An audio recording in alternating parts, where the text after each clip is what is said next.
안녕하십니까. 11월 3일 우리가 글로벌 HR 포럼의 트랙 A 세션 2에 여러분 와 계십니다. 모두 다 환영합니다.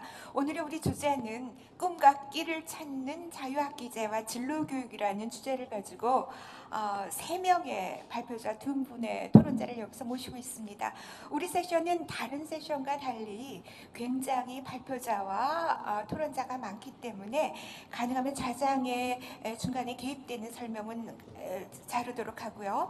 먼저 오늘 이 자리에 멀리서 오신 분들을 여러분들에게 소개해드리겠습니다. 제 바로 옆에 계십니다. 라이모 부에니넨 선생님이십니다. 핀란드의 유버스 퀄리티의 핀란드 교육연구원으로 계시고 여러분들이 ELGPN이라고 유로피안 라이프롱 가이던스 네트워크에서 굉장히 중요한 일을 하시면서 유럽 국가들의 커리어 가이던스와 카운셀링과 관련된 정책과 여러 가지 실제의 조언을 하셨던 분이 제 옆에 와 계십니다.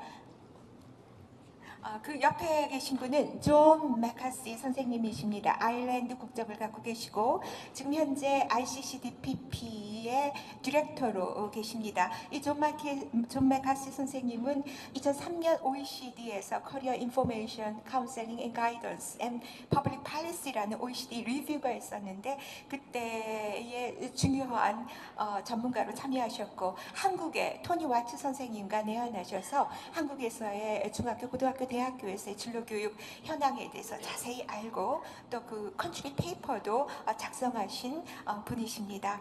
그리고 그 옆에는 이동혁 건국대 교주과 교수님이 또 마지막 발표를 할 예정입니다.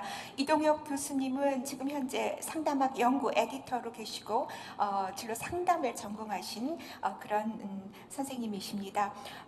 그리고 여러분들 보시는 이 앞에 맨 오른쪽에 2명의 토론자가 계십니다. 먼저 전북대학교 교육학과 교수로 계신 이문미 교수님 와 계십니다. 지금 현재 생애개발 상담학회 회장님으로 계시고 또한 진로 상담 지도와 관련된 다수의 책들을 많이 내신 아주 디스팅귀시드한 스칼라라고 생각이 됩니다. 그 옆에는 우리 한국청소년정책연구원의 선임연구원이신 김기현 박사님 나오셔서 이 세션에 관련된 토론을 진행할 예정입니다.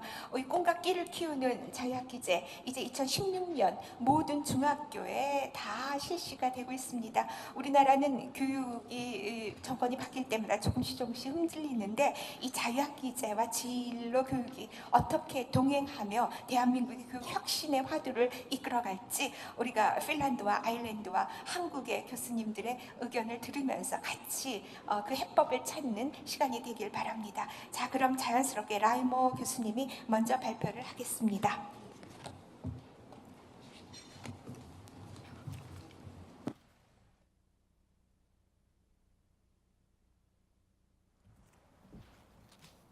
Dr. Lee, dear colleagues, good morning.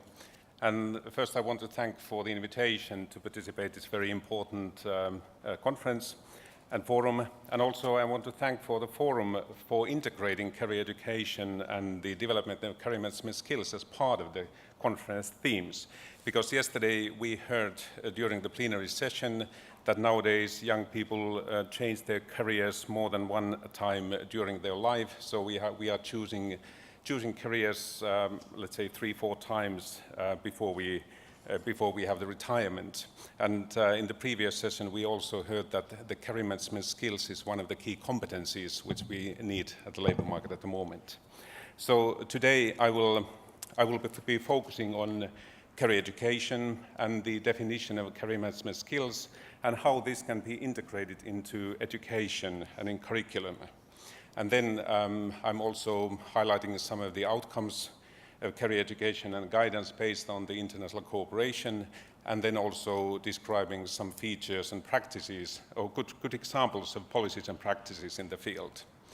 And I will be referring in my speech to the work which we conducted in European Union during the last 10 years. More than 30 countries were examining their guidance policies both in education and labor market context, and sharing experiences and developing common, let's say, common reference points which we can use for mutual learning.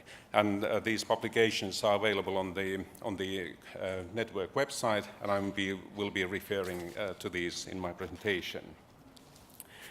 What we found out during the last 10 years was that more and more countries are integrating career education to their curriculum. And we came to a conclusion or definition that within the network we agreed that career education can be defined as a range of structured programs and activities which help students to link their learning to the acquisition of career management skills and also employability skills. And then what do we mean by the employability skills? The career management skills, it's a range of competencies that helps individuals and groups to gather information about themselves, but also about the educational opportunities and labor market opportunities, and based on this information to make well-informed and well-thought-through plans and decisions and also implement them. It means that what do I have to know in order to make these decisions, and what happens if I take this direction, or what might happen if I take this type of direction. And later, if I'm employed or self-employed, I can read the signals which are drivers for change in the labor market, and based on this information, I can evaluate whether I have to upgrade my skills or whether I need new competencies. And this is a skill which is necessary both as employed or as self-employed. So it relates also to the entrepreneurial skills. And it's a skill which can be learned. And there are different ways how countries are integrating this into education. It can be a separate subject. It can be a transversal theme which is integrated to all subjects. It can be embedded, or some countries have chosen the opportunity or the option that they have external centers which provide information and support for students. The free learning semester is an example of integration of this within the curriculum, which the Korea has done, and also I'm now focusing on Finland, my home country, and we have had careers education within the curriculum now about 45 years since the reform which we had in 1970. And within the reform, we established a 9-year comprehensive education, and later in the 80s, 3-year upper secondary level education, which can be general education or vocational education. But at the moment, we have careers education as a compulsory subject within curriculum. Within grades 1 to 6, it's integrated, but within the grades 7 to 9, there is altogether 76 hours timetable, a subject in student timetable, a time allocation for this purpose. It's like a subject, but it's not graded like subject, so it's an opportunity for the students to have time allocated for career development. And on top of this, the students can have 2 weeks practical work experience in real workplaces before they make their choice for upper secondary level education. And this guidance is delivered by all staff members, but specifically in each school we have a qualified career practitioner or school counselor which has a master degree or 60 ECTS postgraduate diploma. And at the moment the ratio is the average that we have about 300 students for one qualified school counselor in comprehensive education. And the content of the career education is defined by National Board of Education. We have a national core curricula which gives the guidelines, but we do have a local implementation. And we have just recently revised the core curricula, and it was revised 2014 and implemented this year in August. And based on this core curricula, the schools are required to provide an institutional plan how they are implementing and adopting the national core curricula in a local networked context. And this means that the schools, as part of their institutional curriculum, have a strategic and operational plan for the guidance provision. It includes the description what is the cooperation with parents and guardians, also how they cooperate with enterprises, and companies within this practical work experience, which normally takes place at 8th grade. And we do provide online support for the school for this purpose. Schools have to evaluate this implementation of a program, and we created national quality criteria for the guidance 2 years ago. And it means that we are having a holistic approach, taking into account the personal development of the students and the age level. And the program is delivered, as I mentioned already, by all staff members, but within the school curricula, school curriculum or the plan, we are positioning guidance. So we are having a description of guidance before all the school subjects. So it's an overall goal, overarching umbrella goal of the other school subjects. So what is the active citizenship, and what are the employability skills that the students learn, and how do all the other subjects contribute to this overall goal in addition to the career education program.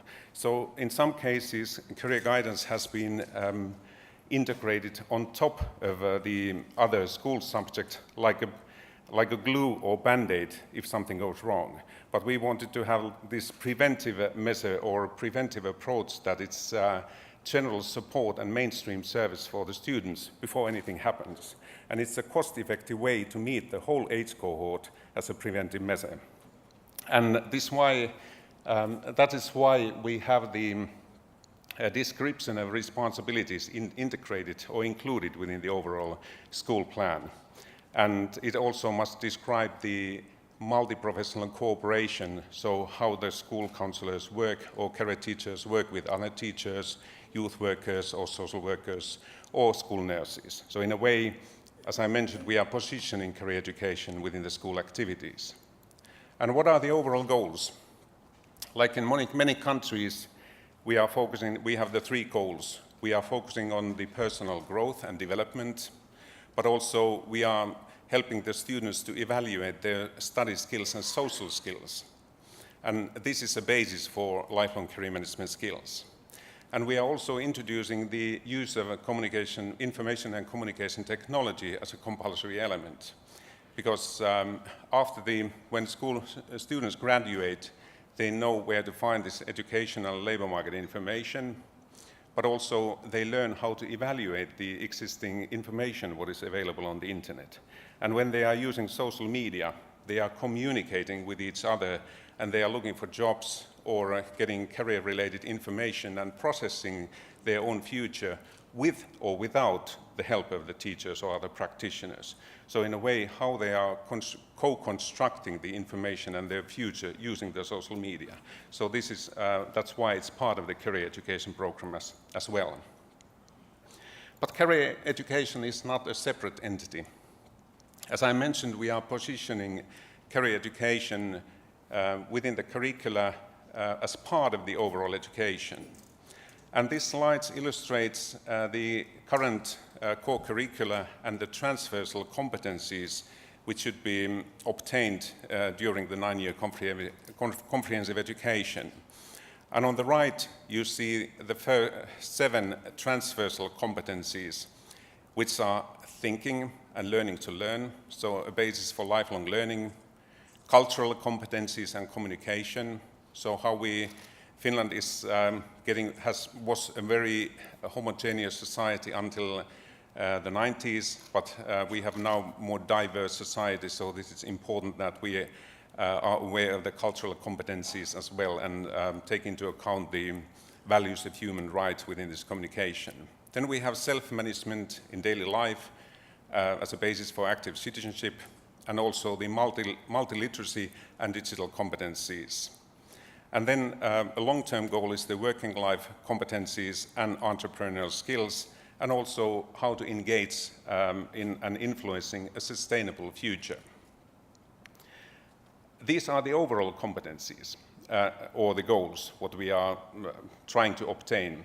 But then when we are positioning career education to this curriculum, we have firstly defined the objectives for career education, and we listed these competencies or objectives which are on the left column.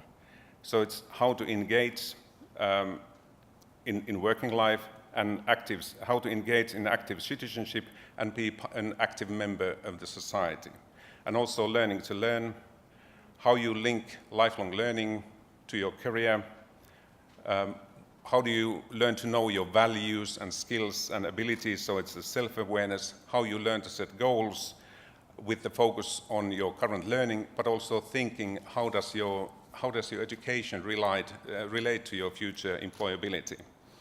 And then also how you use labor market information in career planning, and also how you take into account the cultural sort of factors and also the global labor market. And the idea is that we are building a basis for lifelong career management skills, it's a continuum which will continue in upper secondary level and also in higher education. So in a way, this is a basis, a skill, as I mentioned, which can be learned. And if I look at the elements of the free learning semester in Korea, it has the same type of goals, although it might be slightly younger students which are engaged in these activities, and it's a sort of very intensive period during the one semester, but it can be a basis for longer development if it's linked within the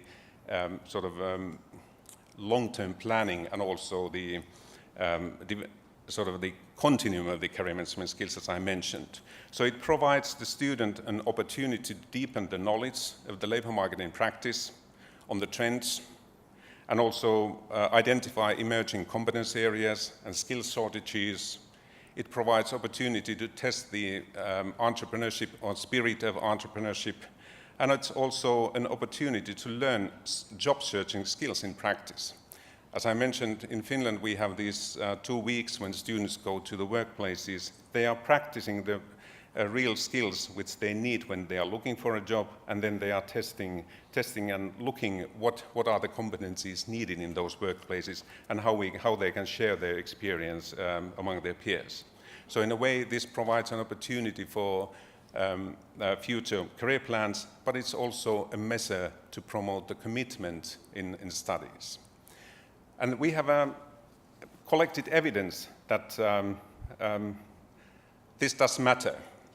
Within the European Lifelong Guidance Policy Network, we collected research within the European Union member countries, Asian countries, United States, Canada, Australia, New Zealand, and we found out about 140 studies which showed that the beneficiaries of career education are individuals, but also the organizations that provide services benefit from career education, and also the society. And we have learning outcomes, economic outcomes, and also long-term social outcomes.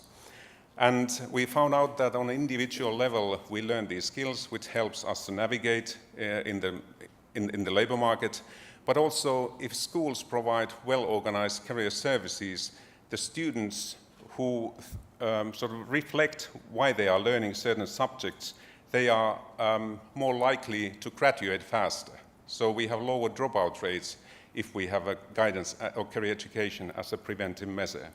But on the other hand, it gives opportunity to get skilled labor force. So the companies have a channel which they can use when they are informing the students what are the opportunities in the labor market, but also the students can then get information what is available there, what might be the future like. So in a way, we can look at career education from more than one angle. So it's private good, but it's also public good. And based on this research, what we found, or what we conducted, we found out that career education is most effective if it includes these 10 principles. It's lifelong, it's progressive, so it's cumulating. It connects the individual lives to wider context. It recognizes the diverse readiness of individuals and also provides services which are meeting their needs. So in a way, it's a mainstream services, but we have students who have more, let's say, more serious questions, so we can have more customized and more individualized services. So we can combine range of interventions. As we do in Finland, we have one-to-one guidance, group guidance, classroom activities, workplace visits, projects, and so on. So we can integrate a number of working methodology which can be applied in other subjects as well. And as I mentioned, we are not focusing on problems, not only we have to help the students to solve them, but we are focusing on the planning skills which are needed. And we are aware that guidance as such doesn't create jobs, but it can help the individuals when they are having transition to a labor market. So in a way, it's a part of a social contract as well. So we can't give the responsibility to the individuals only. And it's effective if we engage employers and working people, and we provide concrete experience in workplaces. And we take into account that we have to train the teachers, but also those teachers who are specialized in career education, we need to provide initial and in-service training for the teachers as well.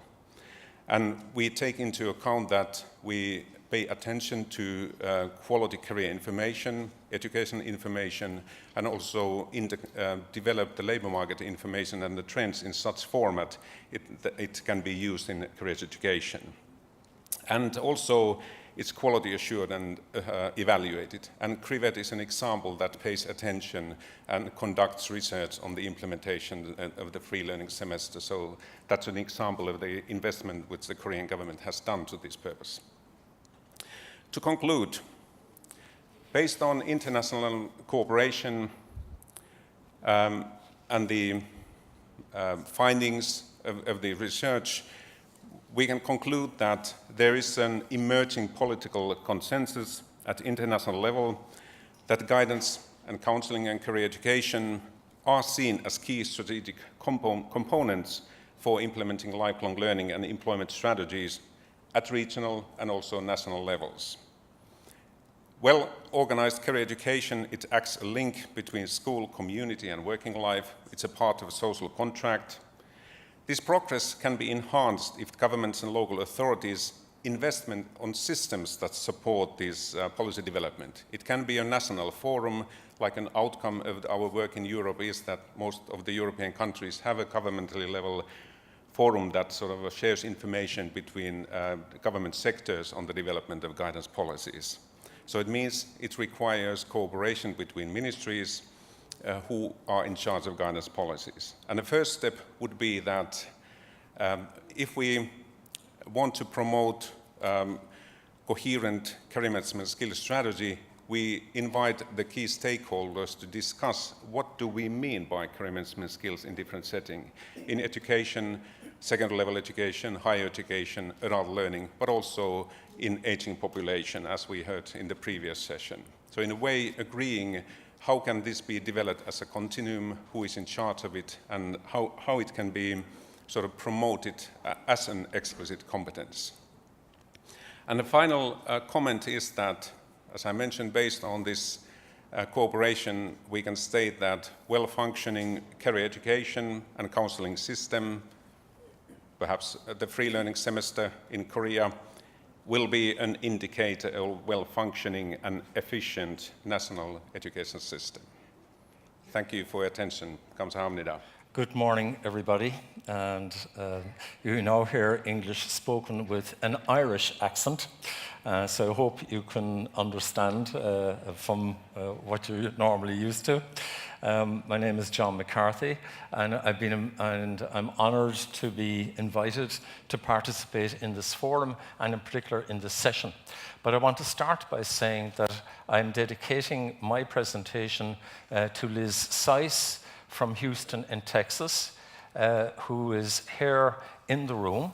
She's a high school student. She's doing work shadowing on her mother, who is presenting at this forum. And this is really for her and for other high school students. I'm not sure if there are other high school students here, because we're talking about something for them as opposed to something for us, right? And it's dedicated to high school students in Korea and in Ireland. So I'm going to, my presentation is going to cover, let me see how this works here.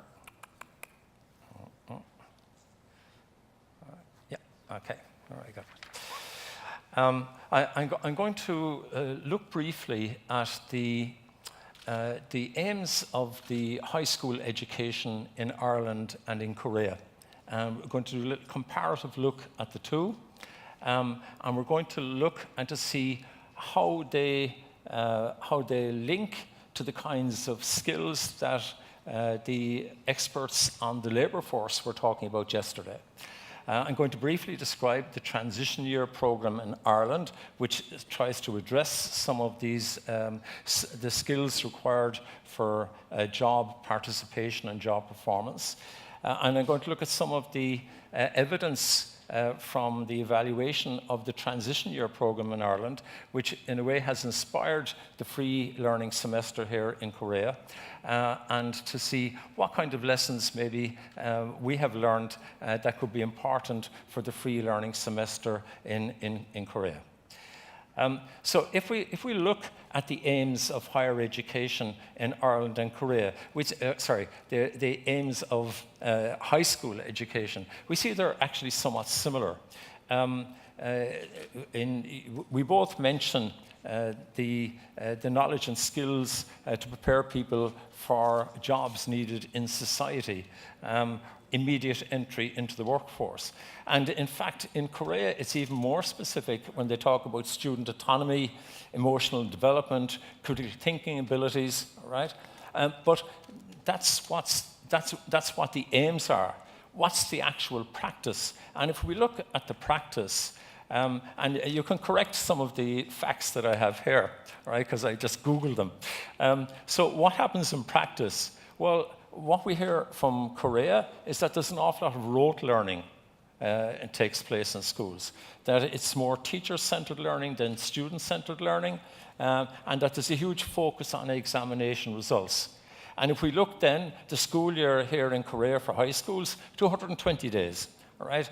And the normal work week is 45 hours in school, but most students do a lot more than that, so the estimated figures are somewhere between 60 and 90 hours.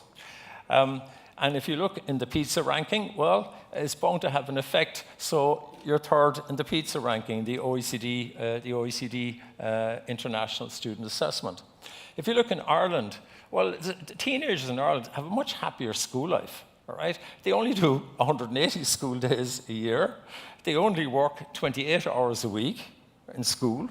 And they're ranked 15th in the PISA assessment. And we're not complaining. We're still in the top half among the OECD and the other countries that are involved in this. And we're not worried about that, because we think it's still a reasonably good effort for the amount of time the students put in. And that raises a question then about, what's the whole purpose of education? Is it learning for life, or is it learning for exam results? Or is it some kind of a combination between the two? And how does it get distorted? And so if we look at if you were at all of the sessions yesterday, you will have learned that the experts from the labour market, the representatives of large companies, they listed out a whole range of skills that people need in order to perform and participate in the workforce of the 21st century. And look at them: teamwork, curiosity, communication, networking, the ability to fail. Does anybody teach that here in Korea? The ability to fail. Taking initiative, ability to adapt. And again, in the afternoon session, it was similar sets of skills. So we then have to look and to listen to what did they say about the labour market itself. They said there's great labour market uncertainty into the future. They talked about destructive creativity, about the increasing pace of innovation, so there's need for constant upskilling, disruptive, fast-moving business models, risks in work, insecurities, and so on. So the question we have to ask ourselves is the practice of high school education in Korea and the practice of high school education in Ireland fit for purpose? How does it match the needs of the labour market? And how, in essence, do the high schools in Korea and in Ireland provide young people with the skills that they need to participate in the workforce. And if you were listening to Professor Langer yesterday, she talked about mindful and mindlessness. And I think when you look at the aims of education and the practice of education, sometimes you have to be forgiven for thinking that the education system is mindless because it doesn't seem to pay any attention to what its original aims have been. Now, having said that, I'm going to briefly describe the Transition Year Programme in Ireland. It was established for people of around grade 10. In fact, it is grade 10 in Ireland. Right. At the end of the 3 years, at the end of the 9th year, we have a state examination, a national examination. And at the end of the 12th grade, we have a national examination. So in Ireland too, we are exams focused. But how is it then that the Irish government decides that in order to fulfill the aims of high school education, we need, in fact, a year off, a whole year, not a semester, a whole year, all right? And so that really requires some kind of thinking. And when you listened yesterday to Brian Cohen, the former Prime Minister of Ireland, talking about the competitiveness of the Irish economy and the young people as being a huge resource in the economy, then you have to say, well, if the Irish can take a year off in year 10 or in grade 10, then they must be doing something intelligent. You know, they can't be stupid, all right? And when you look at the OECD results, you see the Ireland still work out at the 15th in the 15th rank of the international comparisons. So essentially, it's a year to reflect, relax, and renew in an atmosphere free from the pressure of national examinations. And that's the kind of terms that I hear also from the free learning semester. We're there a long time. We started this back in 1974. We tested it in pilot schools over a number of years. And it wasn't until the mid-1980s and the early 1990s that we mainstreamed it to all schools. And so most pupils will take this. Not all, because parents still have a right to say, I prefer my child to go straight from grade 9 into grade 11, all right? But most parents take the other view because it has shown over time and been researched over time that it is really a huge advantage to our young people in a whole lot of different ways that I'll describe subsequently. So, as different from the free learning semester, which focuses around careers education, we actually use this year for subject tasting or subject sampling. So, for example, students will taste a lot of different subjects that they have never done before and that they may subsequently do in grades 11 and grades 12. And I'll give you a personal example. My son, when he was age 15, right, in the Irish education system, he wanted to become an art teacher at the end of grade 9. Now, he didn't have any great skill in art, and I think actually he was in love with the art teacher. And so for him, this is what his aim was. And so I kind of said, but you're not really very creative and you're not really have natural skill in art. And the more I said it, the more he wanted to become an art teacher. So as the father that I was, I relaxed and I said, the more I push, the more he goes against. In the course of the transition year, he tasted or he sampled economics. And he loves it. So much so that he went through university doing economics and he now works in the central bank, the government bank in Ireland, as an economist. So if he hadn't discovered economics, he now might be a very unhappy art teacher in a school. So it's not only about should I say, about the career exploration.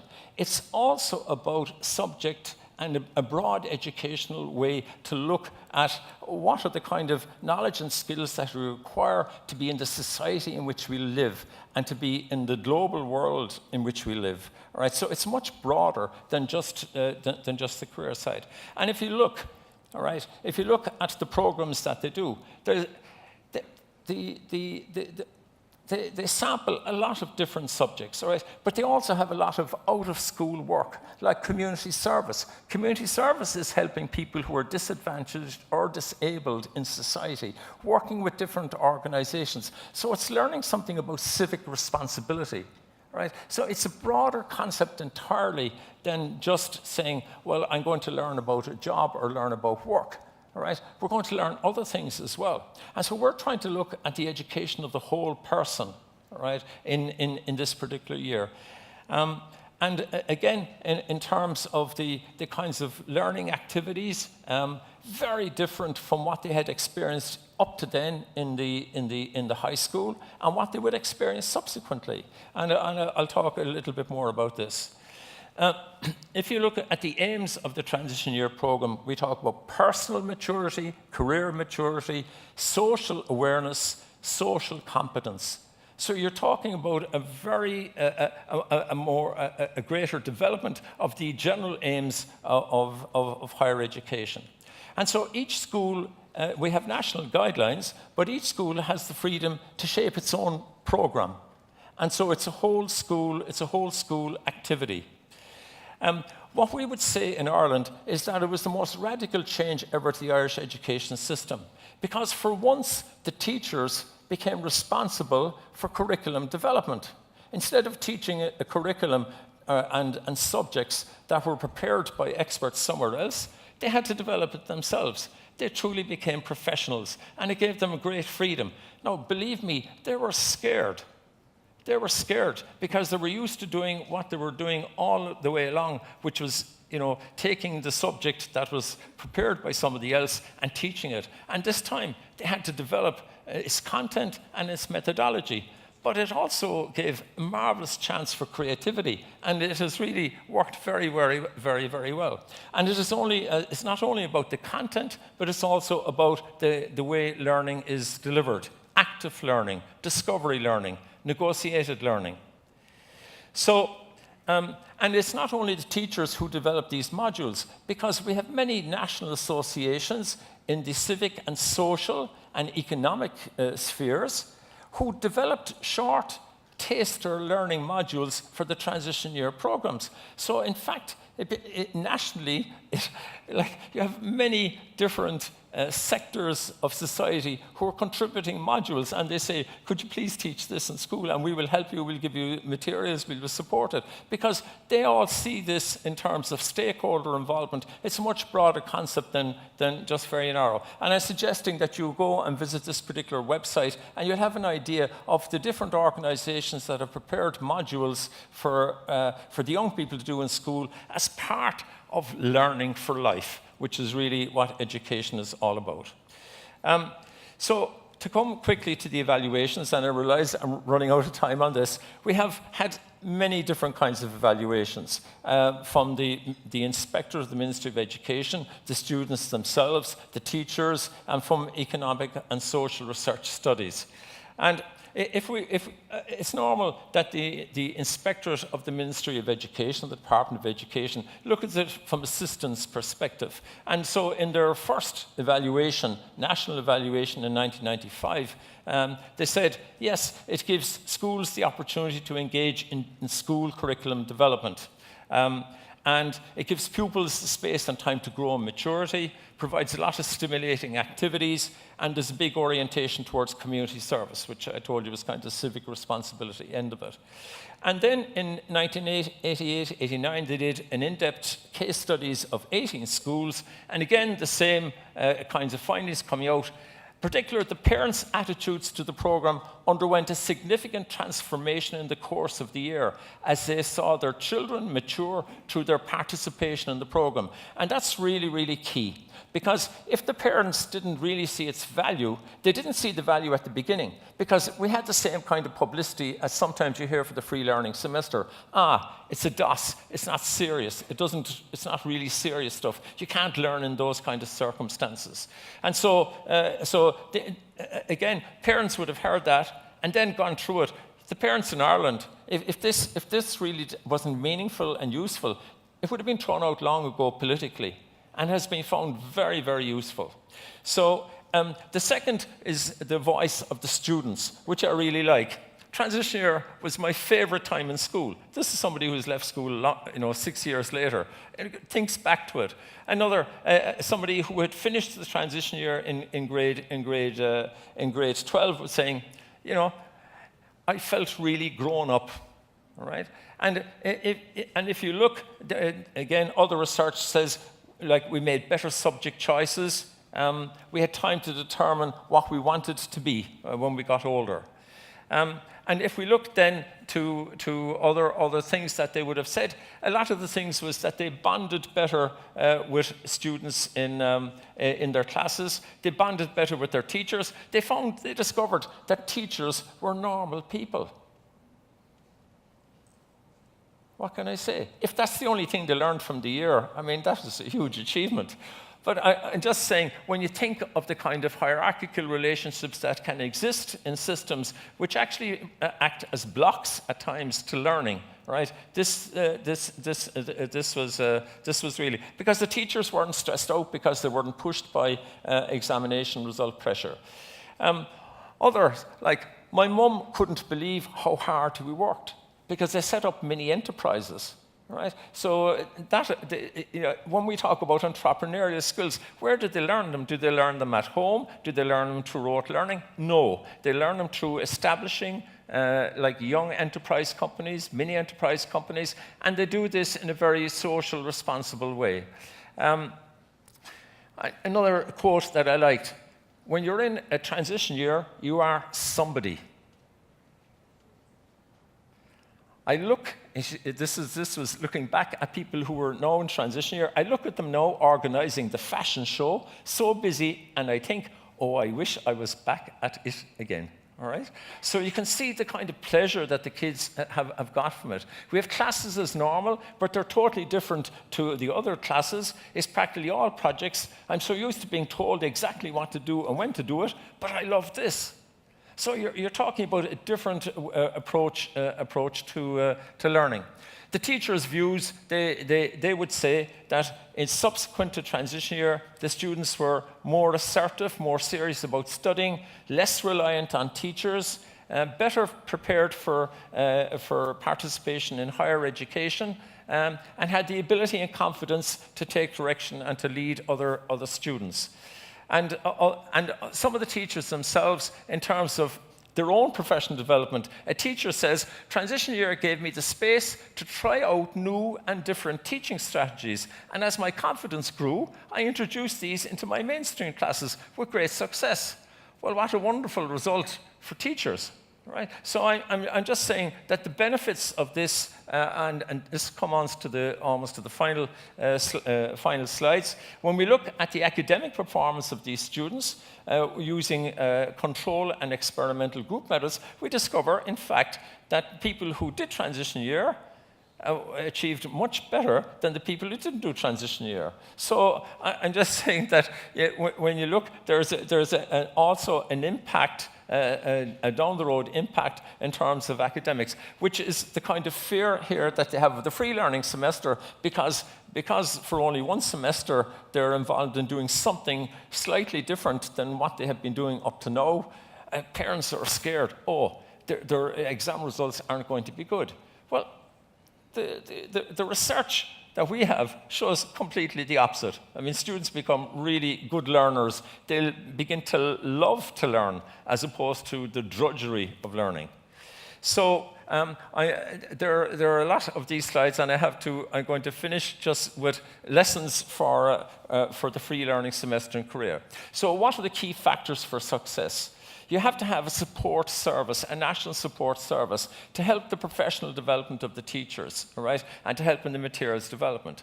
We also in Ireland had a transition year teacher professional network that all the teachers involved in the transition year developed their own organisation, association, so that they support each other because they learn from each other. It's like a huge learning laboratory, and most of the learning comes from the practice. We have school partnerships. We have stakeholder involvement, especially community and employer support and partnerships. Experiential learning is really a key one, because if the learning methodology stays the same, there's no change, and there's no advantage, and there's no skills learning for the 21st century. The development of learning modules by associations, organizations, and agencies. So it becomes a community, and it becomes a national focus. A training for school management, initial training of teachers, that needs to take, it's not only continuous professional development. And I would say, and this is finally, to say that what you have here in Korea in the free learning semester, it's very new. It's hardly 3 years old. Talk about a 3-year-old child. I mean, what do you expect a 3-year-old child to be able to do? I know my time is up. But I'm just saying, what do you expect a 3-year-old? It can't. And so it needs time. And there has to be continuity in policy, and not only continuity, but development in policy, right? It has to go beyond where it is. What I would say is here in Korea, you have a good start, but in my mind, it's not radical enough. Not radical enough at all, because when you compare what the employers were saying yesterday to the aims of your education system and to the actual practice of the high school education system, there's a huge gap between the two as it stands. And my final comment is that perhaps it's better suited to grade 10 and would take over the place of grade 10 rather than to be where it is at the moment. So thank you very much for your attention. I'm sorry for running over time. Thank you. 네, 감사합니다. 이렇게 두 분의 외부 연사의 발표가 끝나고 이제 이동혁 교수님께서 여러분들 듣기 편하신 한국 말씀으로 마지막 주제를 발표할 예정입니다. 네, 반갑습니다. 네, 이제는 영어 알아두시려고 긴장 안 하셔도 되고 좀 편안하게 들으시면 좋을 것 같습니다.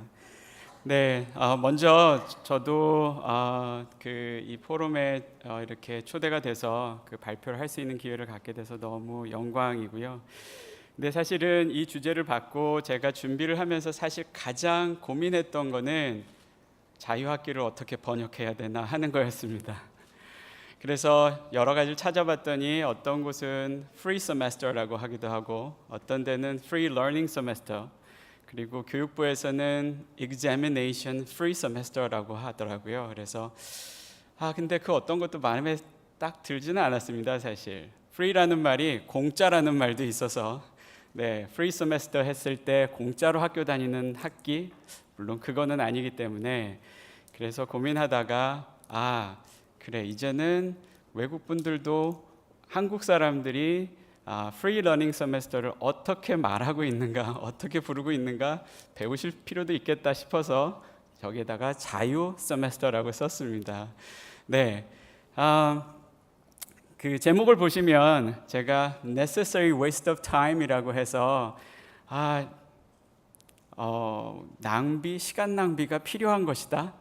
글쎄요, 제가 사실은 이 내용을 어떻게 구성할까 하다가 많은 사람들이 자유학기제에 대해서 시간 낭비다라는 비난을 사실은 하고 있고 또 그런 이야기들이 많이 들리고 있는데 오히려 반대로 시간 낭비라고 하는 것이 우리에게 또한 필요한 부분이 아닐까라는 부분으로 접근을 좀 해보고자 했습니다. 먼저 교육부에서 이 자유학기제라고 하는 것을 디자인하면서 이런 목적을 세웠습니다. 일단은 중학교 학생들에게 자기의 꿈과 끼를 조금 더 탐색할 수 있도록 도와주는 그런 시간을 갖도록 도와주자. 그런데 그 자유학기제 동안에 한 학기 내내 꿈과 끼만을 찾는 그런 진로교육만 하는 그런 시간이 아니라 사실은 그 한 학기 동안 교육의 방식을 티칭 위주의 방식이 아니라 경험 위주의 방식으로 전환해서 그 경험을 통해서 학생들이 자신을 돌아보고 자신의 꿈과 목표를 생각해 볼 수 있는 그런 기회를 갖도록 도와주자 하는 것이 교육부의 목표였던 것 같습니다. 그래서 이 자유학기제라고 하는 것을 조금 더 좀 깊게 생각을 해보면 일단 자유라는 말 그 자체가 그러니까 여기서 freedom이라고 하는 말입니다. 그러면 이 자유라고 하는 것 누가 도대체 자유를 갖는 것이고 도대체 뭐가 자유로워진다는 말일까라고 생각해 봤을 때 첫 번째는 학교의 선생님들께서 그동안에는 그 국가에서 정한 교육 과정에 따라서 어떤 교육 과정들을 만들고 교육 내용들을 만들어야 했다면 이 자유학기제 동안만은 선생님들이 조금 더 자유로움을 가지고 자신들만의 조금 더 창의적인 그런 교과 과정을 교육 내용과 교과 과정을 만들어서 학생들과 함께 조금 더 경험 위주의 교육을 할 수 있도록 하는 그런 기회를 갖도록 하자라고 하는 의미가 들어있다라는 생각이 들었습니다. 그러면 학생의 측면에서는 어떤가? 교사도 자유로움을 갖지만 학생들도 그동안 가졌던 여러 가지 학업적인 부담이라던가 여러 가지 어려움들을 조금 내려놓고 조금 자유롭게 자신이 무엇을 좋아하는지 무엇을 하고 싶은지 이런 것들을 좀 탐색할 수 있는 생각할 수 있는 그런 기회를 갖도록 하자 하는 것이 이 자유학기제의 기본적인 취지가 아닌가라는 생각을 하게 됩니다. 그런데 사실은 아까도 말씀드렸지만 이 자유학기제가 시작이 되면서 사실 많은 그 비판들이 있어 왔습니다. 그래서 제가 거기에 Korean Mother A라고 적었지만 어떤 분이 하셨는지는 모르겠고요. 제가 신문이든 다양한 그 매체나 그 다음에 연구들을 통해서 도대체 자유학기제에 대해서 어떤 비판들이 있는가라고 하는 것을 찾아봤을 때 첫 번째는 자유학기제를 실시하게 되면 오히려 사교육비가 올라갈 것이다 라고 하는 비판이 있습니다. 그러니까 자유학기제 동안에 학업이 아마도 부모님들에게 있어서 자유학기제 동안은 학업이 중단되는 것 같은 그렇게 보이는 것 같고 그러다 보면 그 중단되어진 어떤 학업들을 보충하기 위한 사교육비를 더 많이 사용하게 될 것이다 라고 하는 것이 첫 번째 비판입니다. 그 다음에 또 다른 비판은 자유학기제 아까도 얘기했지만 학업의 양이 아무래도 다른 학기에보다는 적기 때문에 이 적은 학업량으로 인해서 오히려 아이들의 학업 수준이 떨어지게 될 것이다 라고 하는 것이 또 다른 비판입니다. 그 다음에 또 하나 가지고 있는 것은 자유학기제 한 학기 해가지고 애들이 자기 꿈 찾을 수 있어? 라고 하는 것이 사실은 많은 사람들이 가지고 있는 생각입니다. 그러니까 한 학기 동안 무엇을 한다고 해서 나의 꿈과 끼를 찾고 그래서 미래를 설계할 수 있다면 사실 얼마나 좋을까? 그런데 사실 한 학기 동안 집중적으로 한다고 해서 나의 미래가 그렇게 쉽게 찾아지는 것은 아니다 라고 하는 것이 또 다른 비판인 거죠. 그 다음에 전문가들은 이렇게 이야기합니다. 자유학기제 좋다. 교육부에서 이야기하는 거 동의할 수 있어. 그런데 우리가 그 자유학기제를 할 만큼의 자원이 있는가? 프로그램은 개발이 되어 있는가? 우리한테 자유학기제 하려는데 도대체 뭘 해야 되는가? 라고 하는 뭐라 그럴까요? 우리가 할 수 있는 것이 아직 준비되어 있지 않다라고 하는 것에 대한 어떤 비난, 비판 이런 것들이 있어 왔죠. 그래서 이렇게 얘기합니다. It's a waste of time. 결국 시간 낭비야. 그 시간에 아이들로 하여금 꿈을 찾게 한다고 학업의 양을 줄이고 그리고 경험 위주의 수업을 하고 여러 가지 직업 체험을 하게 하고 한다고 하지만 글쎄 그걸로 인해서 효과가 나타날까? 라고 하는 waste of time이다. 시간 낭비다. 라고 하는 비판이 사실은 지금까지 많이 있어 왔습니다. 그런데 과연 그러면 정말 이것이 시간 낭비인 것일까? 라고 하는 것에 대해서 한번 생각을 해봤습니다. 먼저는 이론적으로 봤었을 때 진로 심리학자들이 이렇게 이야기하고 있습니다. 진로는 발달이다.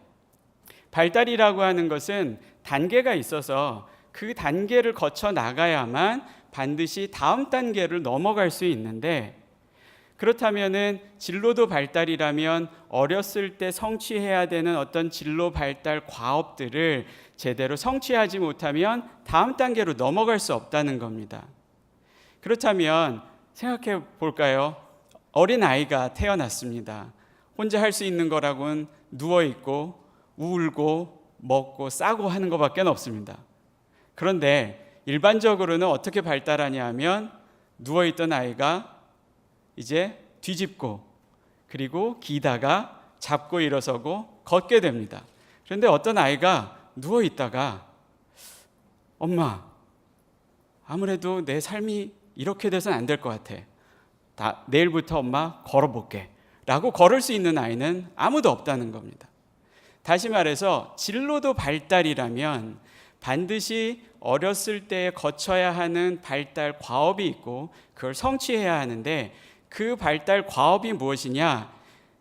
여기에 나와 있는 긴스버그라고 하는 학자와 수퍼라고 하는 학자가 무엇이라고 하냐면 학생들이 자기가 누구인지 그리고 자기가 어떤 것을 해야 하는지 내가 그 학교를 졸업하고 직업의 세계에 나갔을 때 어떤 직업이 과연 있는지 이런 것들을 탐색하는 시기를 갖지 않는다면 선택의 단계로 나아갈 수 없다라고 하는 것이 진로심리학에서 이야기하는 이론들입니다.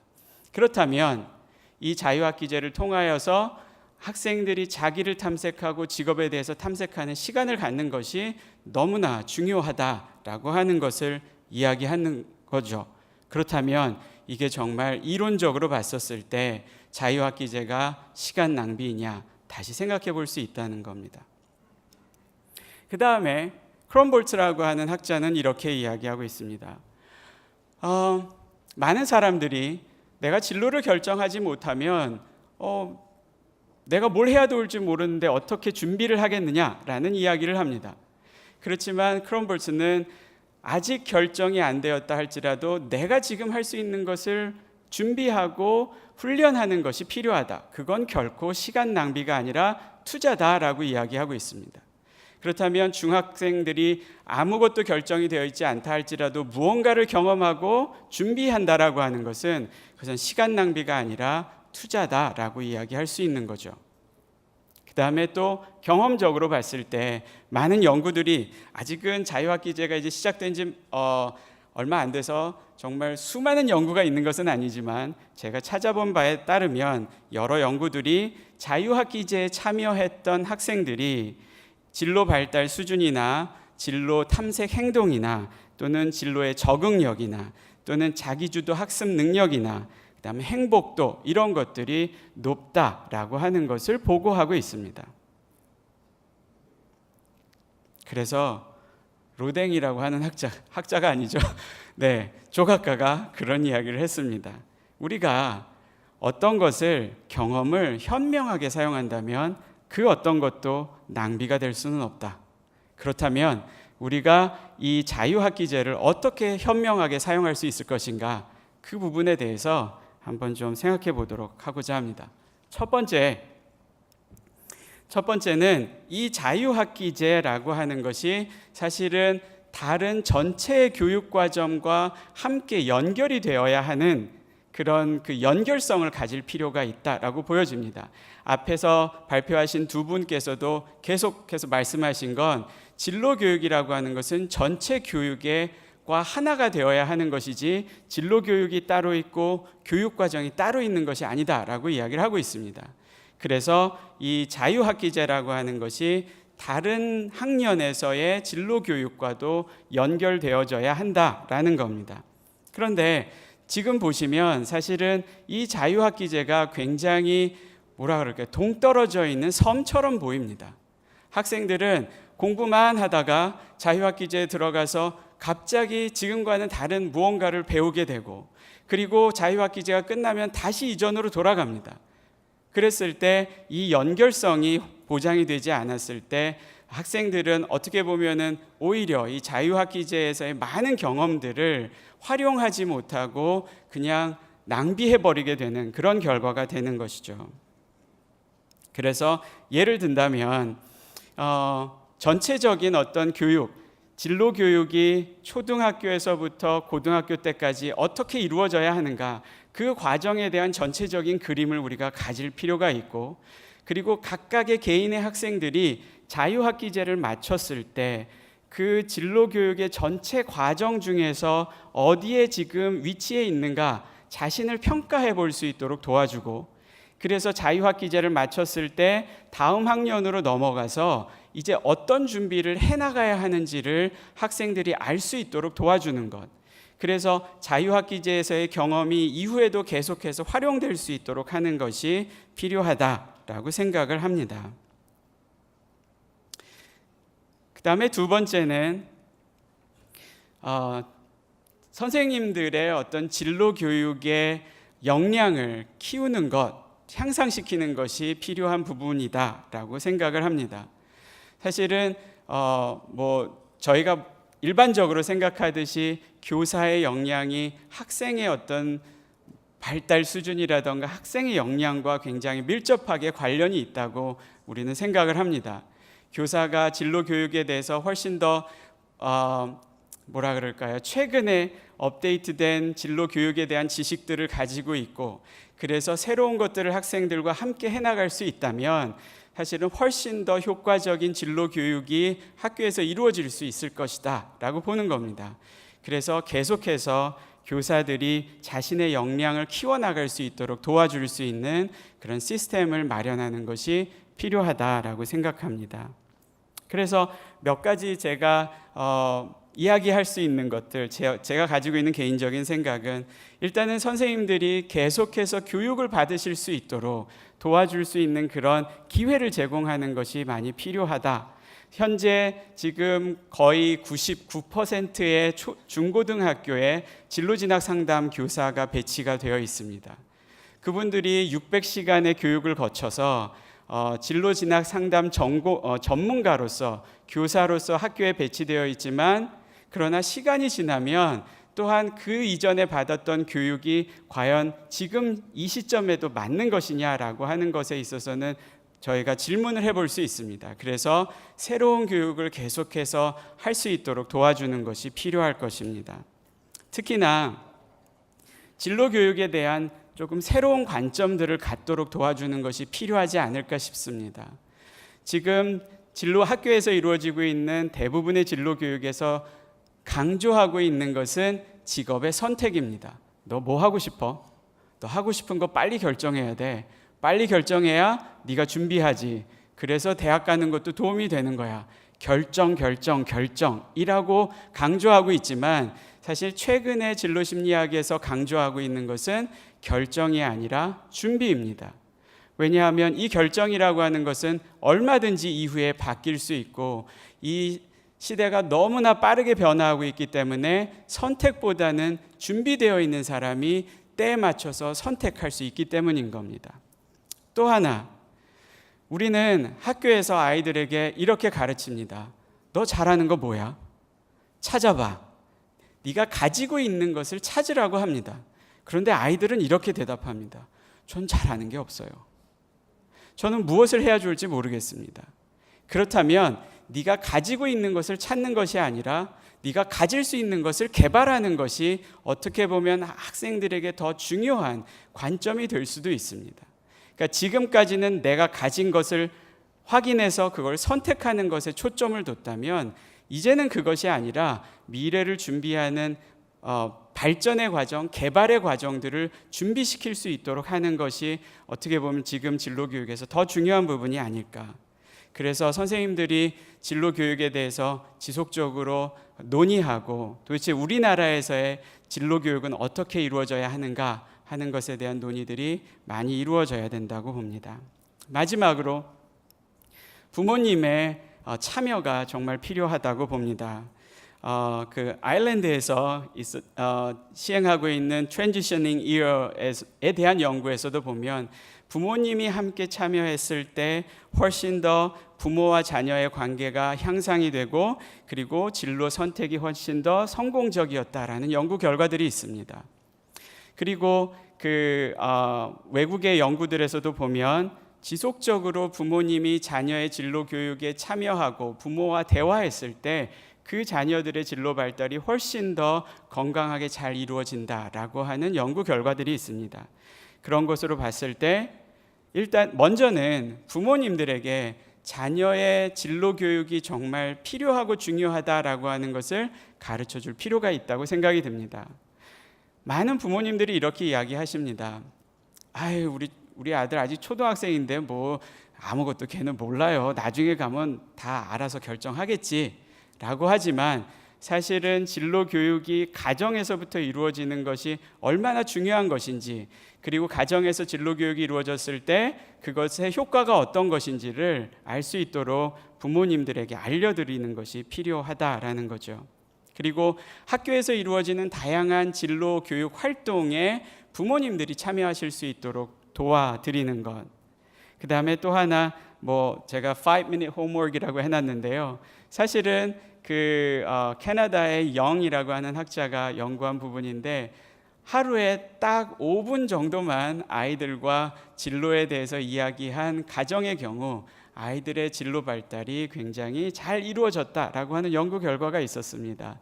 그런 것으로 봤을 때 정말 짧은 시간이지만 아이들과 함께 진로에 대한 이야기를 지속적으로 해나가는 것, 이런 것들이 굉장히 아이들의 진로 발달에 필요한 부분이다라고 생각을 합니다. 그래서 자유학기제 사실 문제 없는 거 아닙니다. 결함도 있고 부족한 부분도 있습니다. 하지만 사실은 그 부족한 것들을 우리가 계속해서 논의하면서 채워나가야 되는 부분들이고, 또한 앞에서도 이야기한 것처럼 문제가 있는 또는 결함이 있는 자유학기제지만 그거를 우리가 어떻게 활용하느냐에 따라서 사실 그 결과는 달라지게 됩니다. 그래서 저는 개인적으로 이 자유학기제가 앞으로 계속해서 더 많은 논의를 통해서 효과적으로 사용이 된다면, 그렇다면 우리 청소년들이 학교에서 자신들의 꿈과 재능을 발견하고 미래를 설계하는데 좋은 도움이 될 수 있는 여러 가지 중요하고 좋은 도구 중에 하나가 될 수 있을 것이다. 자유학기제가 모든 문제를 해결한다고 생각하진 않습니다. 이것이 좋은 도구 중에 하나가 될 것이라고 생각합니다. 그래서 이건 낭비가 아니라 투자다라고 생각을 합니다. 감사합니다. 네, 감사합니다. 이동혁 교수님 발표 감사드립니다. 자, 이렇게 해서 우리는 세 분의 연사를 모시고 우리가 꿈과 길을 찾는 자유학기제와 진로 교육에 대한 우리가 발표가 있었습니다. 이것과 관련돼서 이문미 교수님, 김기현 박사님의 토론이 이어지겠습니다. 저는 그냥 여기 앉아서 해도 되겠습니까? 예, 저는 안녕하세요. 저는 임은미입니다. 오늘 토론을 맡았는데 이제 주최 측으로부터 토론자는 저 화면을 사용할 수 없다라고 이야기를 들었기 때문에 준비를 하지 않고 와서 앉아서 발표를 드리겠습니다. 저에게 주어진 시간이 10분이고 앞에서 세 분의 원고가 공식적으로 이렇게 발표가 되었기 때문에 저는 조금 편안하게 이야기를 하면서 서로의 생각을 좀 이렇게 자극하는 그런 시간이 되기를 바라면서 시작하겠습니다. 이 이야기는 어쩌면 이렇게 많은 분들이 계신 데서는 안 어울리는 이야기일지도 모르겠는데, 제게 아들이 하나 있는데 지금 대학교를 5년 반째 다니고 있습니다. 분명히 4년이면 졸업할 거라고 생각하고 보냈는데 5년 반을 다니고 있습니다. 언제 졸업할래? 물어보니까 아직 잘 모르겠다. 내가 뭔가 할 일을, 세상에서 해야 할 일을 찾고 그때가 되면 향후의 진로를 결정한 후에 마지막 학기를 마치겠다, 이렇게 이야기를 합니다. 이제 대학생이라서 부모나 교사의 어떤 지도 또는 섬세한 도움, 이런 거를 제가 주고 싶어도 이제 물리적으로 떨어져서 줄 수가 없는 곳에 있기 때문에 어쩌면 좀 더 내가 가까이, 그리고 선생님들의 지도를 받을 수 있을 때 공부보다 조금 더 자신의 꿈과 재능이 무엇인지를 찾는데 한눈을 좀 팔 수 있는 기회를 허용해 줬으면 얼마나 좋았을까. 그러면 지금 똑같은 상황에 아이가 있다 할지라도 아, 그때 교육 기간 동안에 우리 아이가 그랬었지. 그러니까 지금은 아마 2차 탐색전인가 봐 하면서 제가 좀 더 이렇게 지금보다, 지금도 부정적인 것은 아니고 지금이라도 그런 시간을 가진 게 천만다행이라고 생각을 하면서도 한편으로는 이제 도움 줄 수 없는 곳에서 너무나 자율적으로 하고 있다는 것이 약간은 걱정이 되기도 합니다.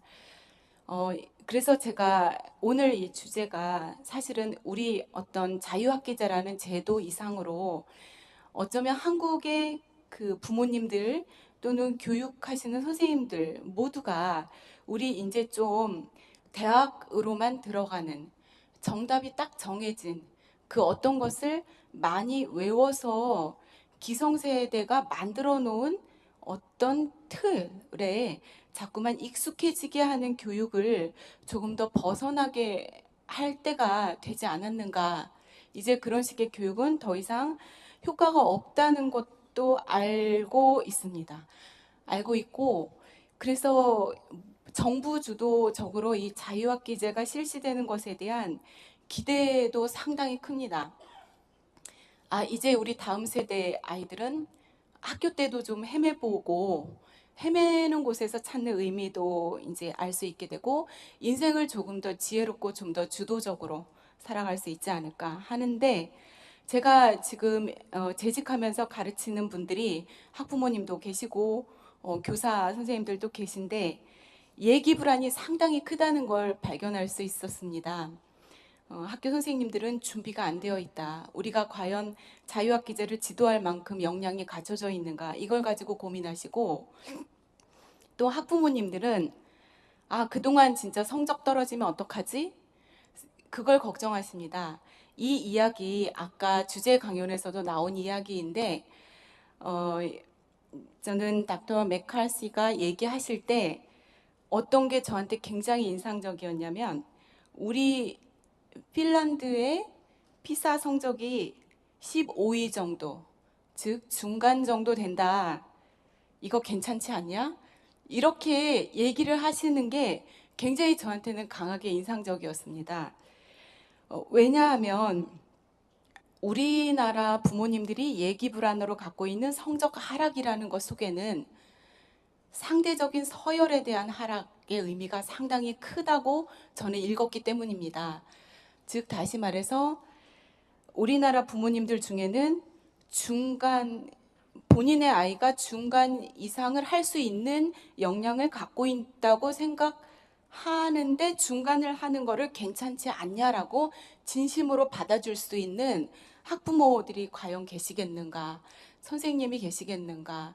이제 거기에서부터 어쩌면 두 나라 사이에 근본적인 차이가 있을 수 있겠다.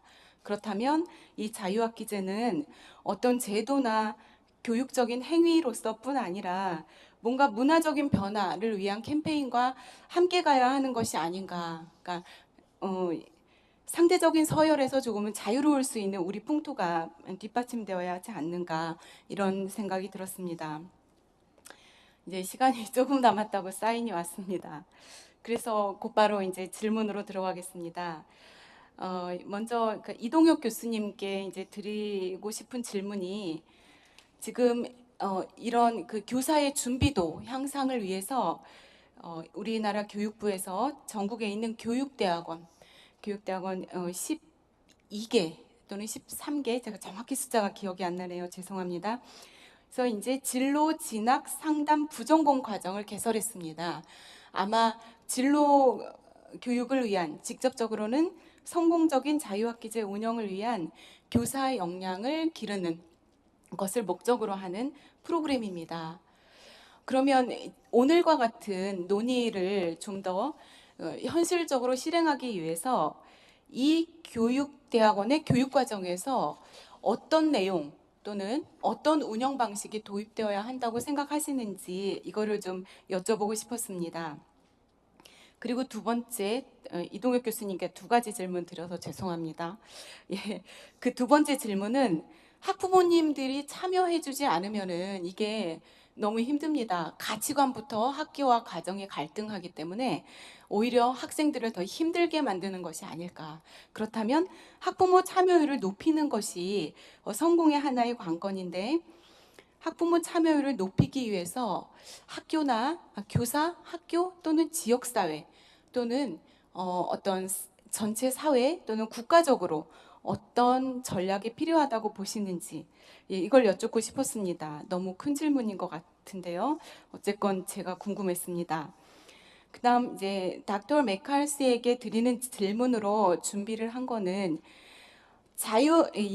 그러니까 핀란드의 전환 학기가 학업이나 진로에서 굉장히 성공적이었다는 거를 아까 질적인 면접 결과를 통해서 말씀해 주셨고 또 집단 간 비교 연구 결과를 통해서 말씀해 주셨는데 사실 우리나라는 이제 전체 학교가 중학교에서 실시하고 있기 때문에 비교 연구는 좀 불가능한 상황에서 혹시 어떤 다른 이 정도 지표면 성공이라고 생각하고 계속 안심하고 투자하셔도 됩니다라고 한국에 말씀해 주실 것은 있으신지 이게 좀 궁금했습니다. 그리고 마지막으로 이제 닥터 라이모께 드리는 질문은 닥터 라이모가 얘기하신 것 중에 진로 교육이 사회 정의에 이바지할 수 있다. 이퀄리티와 이퀴어티를 증진하고 이런 데 이바지할 수 있다라고 했는데 제가 아까 말씀드린 상대적으로 성적이 떨어질까 봐 걱정하는 한국의 부모님들이 비교적 사회적 취약계층에 계신 분들입니다. 학교에서 6개월을 자유스럽게 놔두는 동안에 돈도 많고 권력이 있는 부모들은 더 질 좋은 사교육을 시킬 텐데 나는 학교 공교육보다 더 좋은 사교육을 시킬 역량이 없는데 이거를 어떻게 하느냐라는 불안이 굉장히 큰 걸 볼 수 있었는데 이걸 어떻게 하면은 사회 정의를 기를 수 있는 진로 교육으로 우리가 이거를 이제 좀 그러니까 업그레이드 시킬 수 있는지 또 이제 구체적으로는 그런 방안을 위한 교사 교육 자료라든지 또는 어떤 계몽 자료 이런 것들이 그 아일랜드에서 마련된 게 있는지 또 있으시다면 그것을 공유해 주실 수 있는지 이거를 좀 여쭤보고 싶었습니다. 예, 정말 이렇게 좋은 그러니까 취지의 자리에서 이런 궁금증을 직접 여쭤볼 수 있는 기회를 갖게 돼서 너무 너무 영광스럽게 생각하고요. 그 다음에 우리 이렇게 준비를 좀 더 잘 해가지고 집중적으로 정말 여러 그 이해 당사자들이 연계를 해서 순수하게 집중적으로 오랫동안 노력해서 정말 결실을 맺어서 우리 사회가 더 좋게 변화하는 데 도움이 되는 제도가 되기를 바랍니다. 이상입니다. 감사합니다. 이문미 교수님께서 질문하신 것이 지금 4가지 질문이기 때문에 다음 토론자로 넘어가기보단 이 질문에 대해서 발표자들 응답이 가는 게 좋을 것 같습니다. 이문미 교수님께서 아까 마지막 질문이 핀란드의 라이모 교수님에게 하신 질문이셨죠? 예, 그렇습니다. 네, 그렇습니다. 자, 그러면 먼저 이동혁 교수님이 2가지 질문에 응답해 주시고 존 라이모 이렇게 응답을 하는 시간을 갖도록 하겠습니다. 네, 일단은 그 교육대학원에서 진로진학 상담 부전공이 이제 그 만들어지고 교육을 해야 되는 이제 내년부터 해야 되는 시점에 있습니다. 사실은 저도 그 건국대학교에서 이 진로진학 상담 전공을 담당을 해서 그 교육과정을 개발하고 교사들을 교육해야 되는 위치에 있는데 사실은 어떻게 교육을 해야 되는 것인가 하는 부분이 저도 굉장히 고민스러운 부분이기는 합니다. 그래서 어떻게 하면은 진로진학 상담 선생님들께서 조금 더 역량을 그 개발하실 수 있을까라는 생각을 해보는데 사실은 이상적인 어떤 이야기일 수는 있겠지만 그동안 제가 진로진학 상담 선생님들과 함께 그분들과 함께 대화도 해보고 토론도 해보고 교육도 해보면서 느꼈던 것은 많은 선생님들께서 교육을 받았지만 어떻게 상담해야 되는지 잘 모르겠다. 그리고 내가 학교에서 쓸 수 있는 프로그램을 달라라고 하는 것이 우리 선생님들이 요구하시는 부분들입니다. 어떻게 보면 그 우리나라의 교육 체계가 그동안 지식 전달 위주의 어떤 교육이 되어 오다 보니까 많은 선생님들께서도 아마도 교육대학원에 오셔서 기대하시는 것은 상담 어떻게 해야 되는지 가르쳐 달라, 그리고 프로그램 개발된 거 있으면 달라. 아마 그걸 것 같습니다. 그런데 제가 조금 더 초점을 두고 싶은 부분은 선생님들께서 정말 역량을 가지시기 위해서는 자유학기제의 어떤 취지와 또는 목적과 비슷하게 경험 위주의 어떤 수업을 통해서 선생님들께서 정말 스스로 질문해 보시고 그래서 자기 학생들에게 맞는 프로그램을 개발하는 그런 능력, 이런 그 실제 위주의 어떤 그 능력을 키울 수 있도록 하는 것이 저희 그 진로진학 상담 교사들을 교육하는 사람들의 어떤 책임이 아닐까라는 생각이 듭니다. 그래서 실제 선생님들께서 그 스스로 사실은 뭐 이론만 배우고 끝나는 것이 아니라 스스로 자기의 것들을 개발시켜 나갈 수 있는, 그래서 스스로 질문하고 스스로 답을 찾아가실 수 있도록 도와드리는 그런 교육을 해보면 어떨까라는 생각을 가지고 있습니다. 그리고 이제 학부모의 참여와 관련해서는 사실은 이 부분도 제가 이야기는 했지만 저도 뾰족한 답은 사실은 없습니다.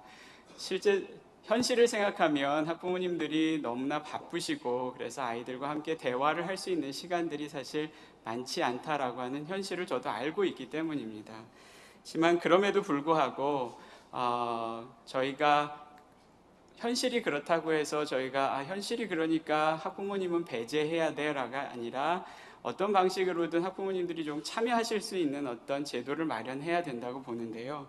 먼저는 아까 트랜지셔닝 이어에서 그 사용하고 있는 것처럼 학부모님이 자유학기제 프로그램을 개발하는 어떤 그런 그 운영팀이라던가 이런 것들에 참여하셔서 학부모님들의 의견이나 생각들을 개진하실 수 있는 어떤 기회를 제공하는 것도 필요하다고 보고, 그 다음에 학교에서 이루어지는 다양한 활동 속에 학부모님들이 참여하실 수 있는 기회, 또는 학부모님들이 가지고 계신 자원을 활용할 수 있는 방안, 이런 것들을 좀 생각해 보는 것이 필요하지 않을까. 그래서 학교에서 그 자유학기제를 준비하면서 학부모님들과 함께 다양한 방식들을 좀 생각해 볼 수 있는 그런 기회를 가질 수 있다면 학부모님들의 관심도 조금씩 더 높아질 수 있지 않을까라는 생각을 하게 됩니다.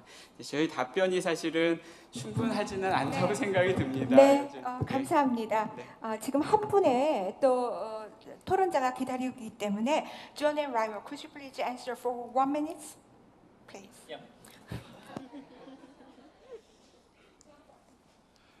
Sorry, is this working? It's working fine. Okay. I'm just going to answer his question, all right? And then I'll answer my questions very quickly.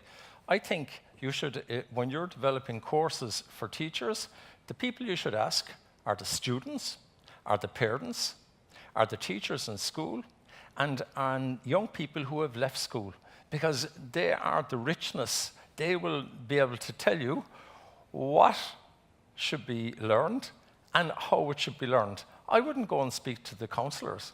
I would never speak to them. I would go and speak to the people who are going to be involved in this learning. And so it's a different way of approaching it from bottom up. So that's just a quick answer, even though I wasn't asked to comment, but I couldn't resist saying that. Okay, to come back to the question that you asked, in the absence, as you said, you don't have a control and experimental group. So the only thing that you have left, as I would see, are two, right? One would be data collected from the students themselves as to once they have completed the program and are continuing on in the normal school system, asking them for their opinions of what a difference it has made to them, all right, if any. And asking the same for the teachers, and looking to see the continuity of their school results between before they went and after they completed, all right, and when they're back into the normal schooling. You have very little, but it's also rich what you can use in that particular sense. Thank you for the question. And with regards to social justice, I have 2 points. The practical work experience is very important element when you are planning your career.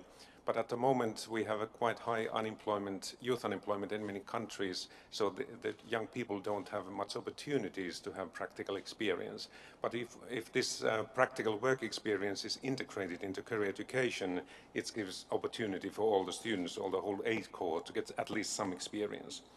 But secondly, the National Core Curricula invites the schools to give students opportunities to participate in planning about their own learning and also the learning environment. So it's like a student entitlement.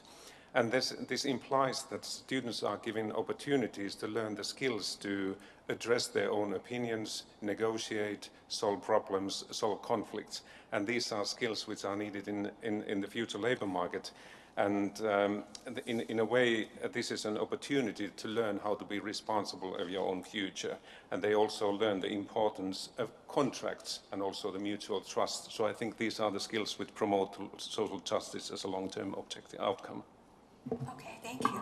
자, 김기원 박사님 죄송합니다. 오래 기다리셨습니다. 정말 필요한 질문 해주시고 토론 부탁드립니다.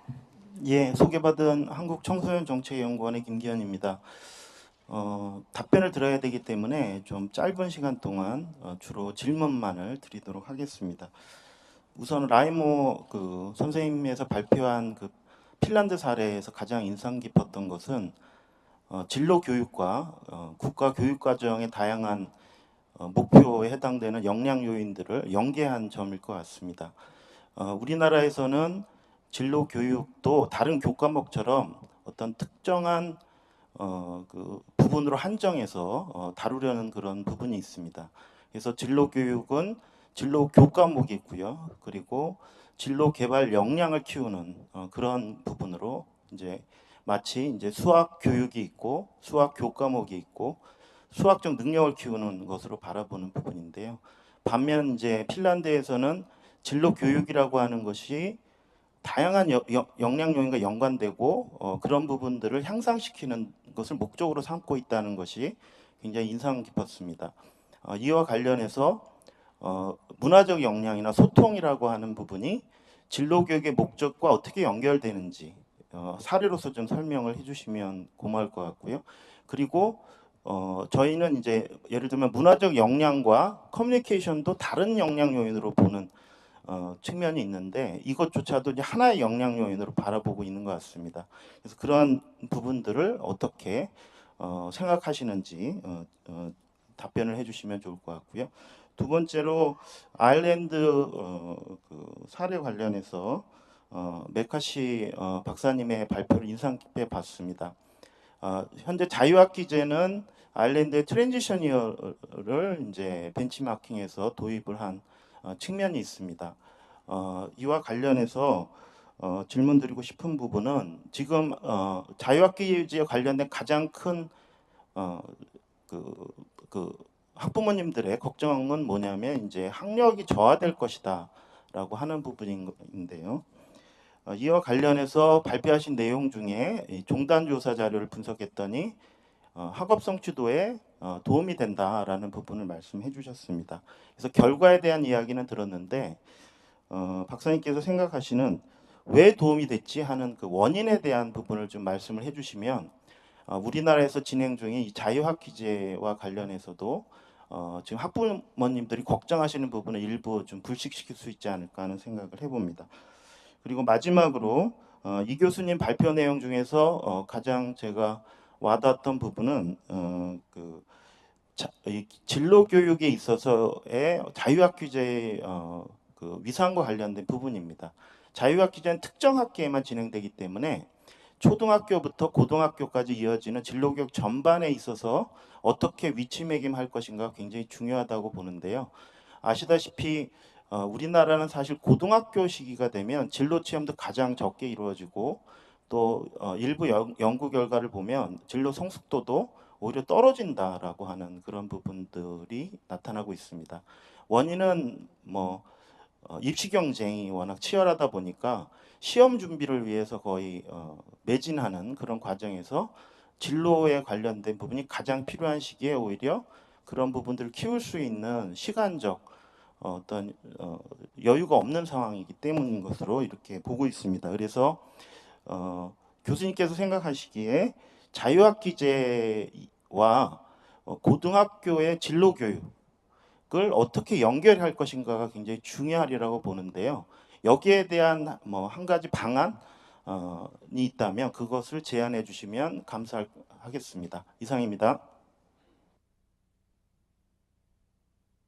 그러면 질문을 우리 라이머 교수님부터 존 그리고 이동혁 교수님 간단하게 지금 플로어에서 저한테 질문이 이렇게 많이 왔습니다. 그리고 12시 30분이 러닝아웃 하고 있어서 여러분들 가장 핵심적인 걸로만 응답 바랍니다.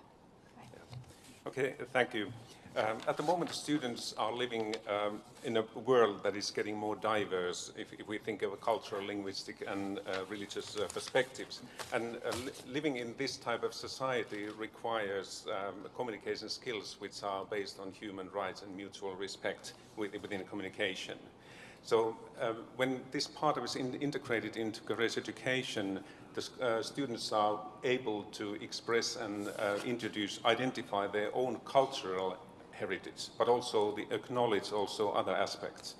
They learn how to acknowledge diversity as a strength in communication, how we can build on this strength, and how we use this for personal development.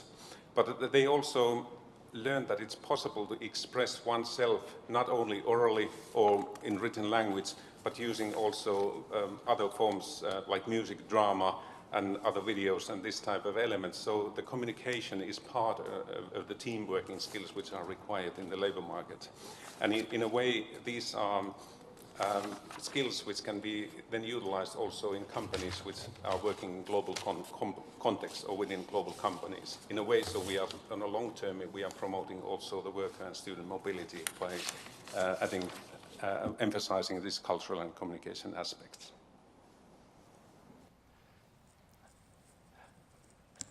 Okay, just very quickly, there are two sets of reasons why the transition year has an impact on educational achievement, positive impact. One set concerns learning. Students during the transition year, they learn different forms of learning than they're used to. They become independent learners, self-reliant learners. They learn to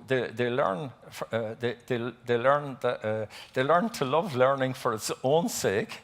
All right, which is very different than what we're used to in school, because we're doing it because the teacher or the parents are putting pressure on us.